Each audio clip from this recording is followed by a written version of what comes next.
Pep, welcome back to another video. My name's Hermantha. Thank you for tuning in once again, and if you're new here, don't forget to subscribe to be part of the family. So I'm very excited for today's video.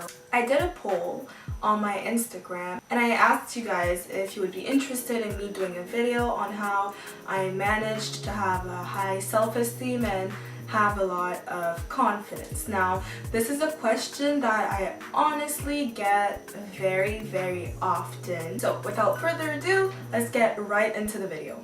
The first thing I'm gonna ask you to do, so we're gonna do a little work together. Take 10 seconds and list 3 things you like about yourself and 3 things you dislike. No, I don't want you to skip this part. I actually want you to do this part. So I'm gonna give you 10 seconds to start now.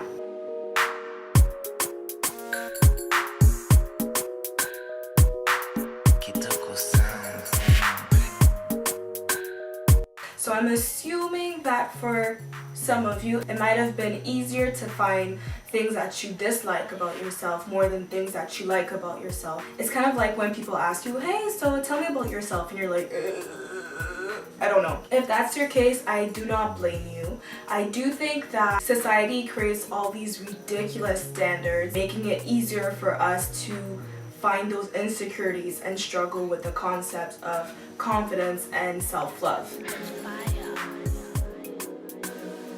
This might be very awkward and take some getting used to, but the first thing I would tell you to do is spend some time looking at yourself in the mirror. Appreciate everything that makes you you. During the pandemic, I've gained a lot of weight.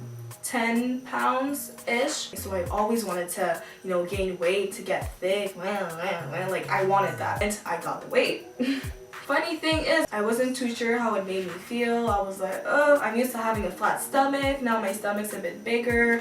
I have a bit more cellulite on my thighs. Like, I'm not really a fan. I took the time to just look at myself in the mirror more often. And I'm like, you know what?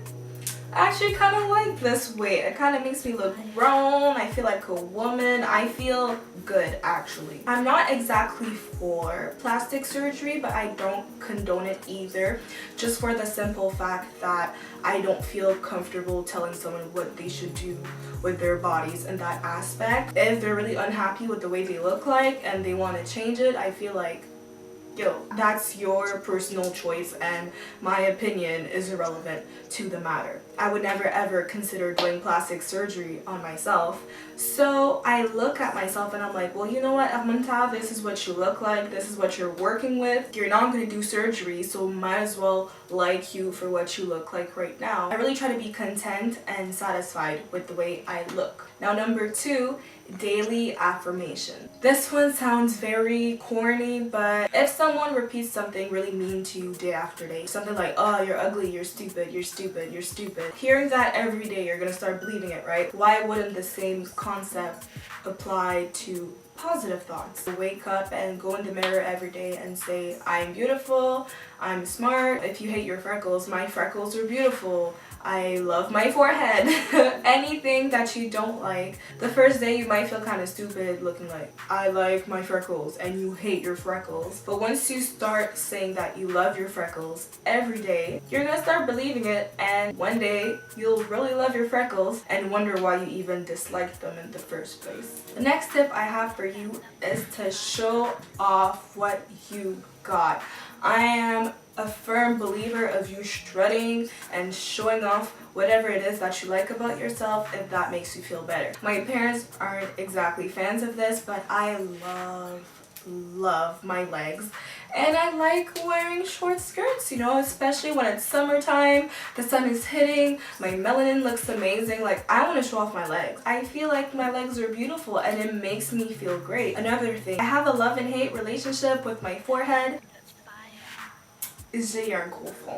But when my hair is in the middle part, I tend to put my hair down like this, to hide a bit, literally, to hide this part of my forehead instead of doing it like exactly on this side, because to me my forehead looks bigger. When I do a ponytail or I just put my hair all in the back, kind of like right now, I feel that my forehead looks better.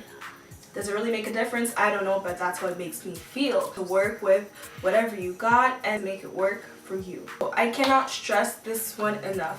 Find representation. Finding people that look like you can really have an impact on your confidence and boost it. I don't look Korean. If I were to follow, let's say, Korean people all the time, over time I feel like I'd start comparing myself to the Korean girls and their beauty standards and be upset at myself. But realistically speaking, I will never look Korean because I am not Korean, I am not Asian, I am black. Expose yourself to people who look like you, whether it's black people, people who have gap in their teeth and you have one. Same thing if you have freckles, if you have pale skin. I used to hear that a lot from my friends, like, oh, I'm so pasty, I'm so white, I hate it, and they tan. But to me, I'm like, but you look better when your skin is pale. And maybe if that's an issue for you, follow celebrities or I don't know, influencers who embrace their pale skin, and maybe you'll start embracing yours too.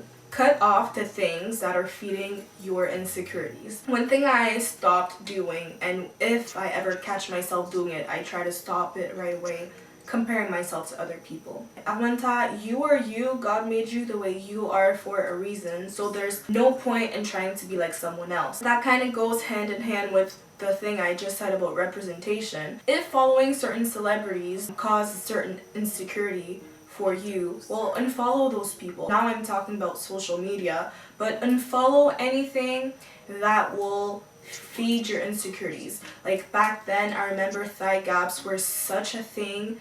If you have to unfollow every single girl with a thigh gap to make you realize that you do not need a thigh gap to be beautiful, then you should do it. Same thing for people. For example, I'll take my forehead again. If I don't like my forehead and my friends know that I don't like my forehead, and I have one of my friends who's constantly picking on my forehead, cut them off. Like, that's not a friend. If you're trying to build confidence, you can't have someone or things around you that are constantly trying to bring you down. Next one would be self-care. I believe in the look good, feel good. If I'm feeling kind of down that day, I have a few things that I usually do to boost my morale. I don't even know if that's a thing in English. I posted that on my IG and people thought it was funny. Whenever I order something online, I'll mark it as a gift and write myself a note. I'll literally write something like, Hermantha, you're so amazing. I am so proud of you. I love you. Spoil yourself. Treat yourself. I know it's coming to me, but I'm excited to receive my order. And when I open it, I see that note to myself and I read it and it makes me happy. I don't know why, but another thing I'll start doing when I feel down is have a dance party in my room. I'll put on my favorite type of music. I love dancing. I'll put in my AirPods and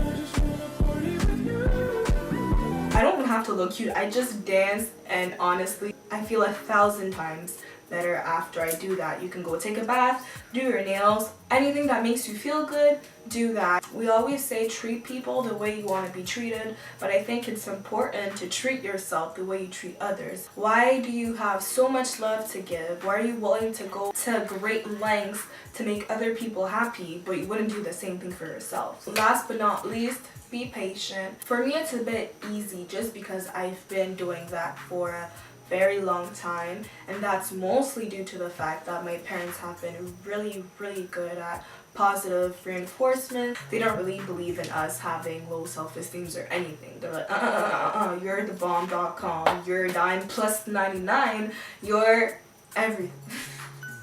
You're everything. Be patient with yourself. It's all a question of starting new habits or transforming your old habits into good ones. Change doesn't happen in a day. Good habits take time. So please be patient with yourself. If you've been doing good and one day you feel super down, don't beat yourself up for it. You are human and you are going to have bad days. But I'm hoping that with everything I talked about today, that it helps you understand a bit more how I've managed to build this love that I have for myself and this confidence in me. And hopefully my tips rub off on you. You can be beautiful on the outside, but if you're not a beautiful person on the inside, it will make you look ugly. So to me, self-confidence is not only a thing about looks, but it's also a thing of how you feel on the inside. So if you have certain habits that you do and you feel like they make you ugly, work towards having good habits that make you a better person, and that will make your confidence shoot up to the sky. That's all I have for today. I hope you guys enjoyed this video. If you would like to have more tips, or if you want to share stuff with me, I'm more than happy to listen to you. You could send me a DM on Instagram or leave a comment down here. Good luck on your self-love journey, and see you next time.